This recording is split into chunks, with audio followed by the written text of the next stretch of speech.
একটা ছিল সোনার কন্যা মেঘে বরণ কেশ, ভাটি অঞ্চলে ছিল সেই কন্যার দেশ। দুই চোখে তারা হারে কি মায়া, নদীর জলে পড়লো কন্যার ছায়া। তাহার কথা বলি, তাহার কথা বলতে বলতে নাও দৌড়াইয়া চলি রে।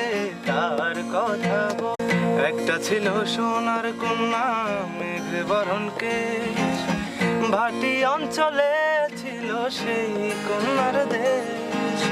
দুই চোখে তারা হারে কি মায়া, নদীর জলে পড়লো কন্যা